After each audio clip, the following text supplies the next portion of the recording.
අපි හැමෝම දන්නවා ටෙස්ලා වගේ විද්‍යුත් මෝටර් රථ අද ලෝකයේ ජයගෙන අවසන් කියලා.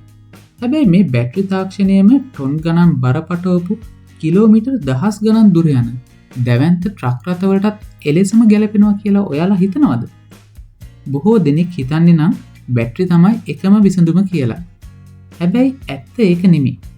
අද අපි කතා කරන්නේ ලිතියම් අයන් බැටරි වලට වඩා හයිඩ්‍රජන් ෆුවල් සෙල් තාක්ෂණය බර වාහන ක්ෂේත්‍රයේදී ඉදිරියෙන් ඉන්න ප්‍රධාන වෙන හේතු ගැනයි.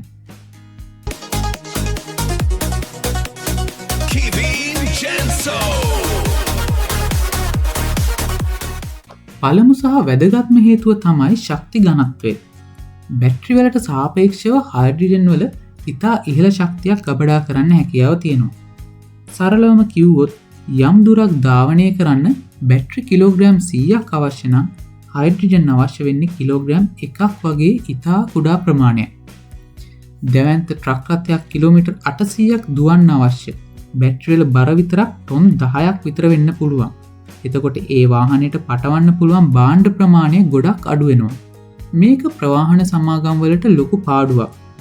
හැබැයි හයිඩ්‍රජන් පද්ධතියක් ඉතා සැහැල්ලු නිසා වැඩි භාණ්ඩ ප්‍රමාණයක් පටවන්න අවස්ථාව හිමි වෙනවා. ප්‍රවාහන ක්ෂේත්‍රයේදී කාලය කියන්නේ සල්ලි. සාමාන්‍ය ලොකු බැටරියක් තියෙන ට්‍රක් එකක් 80%ක් charge කරන්න පැය කිහිපයක් ගත වෙනවා. ෆාස්ට් charging කළත් ඒකට සැලකිය යුතු කාලයක් යනවා වගේම බැටරි එක රත් වෙන්නත් පුළුවන්. නමුත් හයිඩ්‍රජන් වාහනයකට ඉන්ධන පිරවීමට ගතවන්නේ හරියට ඩීසල් වාහනයකට යනවා වගේ විනාඩි 10-15ක් අතර කාලයක් විතරයි. මේ නිසා වාහනේ පාරේ තියෙන කාලය වැඩි කරගන්නත් ලාභය වැඩි කරගන්නත් හිමිකරුවන්ට හැකියාව හම්බෙනවා.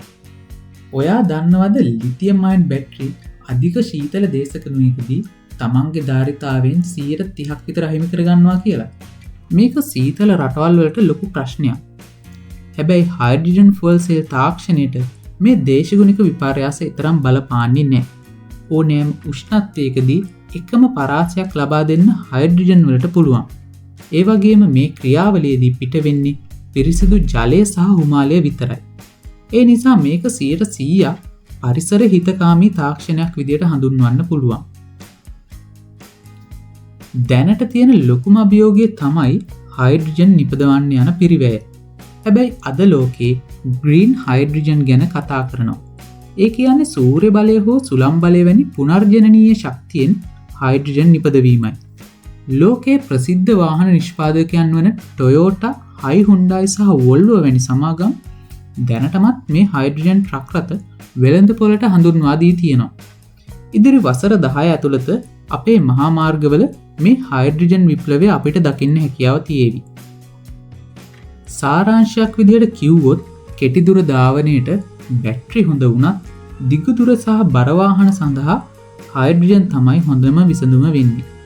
මේ තාක්ෂණය ගැන ඔයා හිතන්නේ මොකද්ද? ලංකාව වගේ රටකට මේක ප්‍රායෝගිකද කියලා පහලින් කමෙන්ට් කරන්න. ඒ වගේම වැදගත් වීඩියෝ බලන්න අපිව subscribe කරලා bell icon එකත් click කරන්න.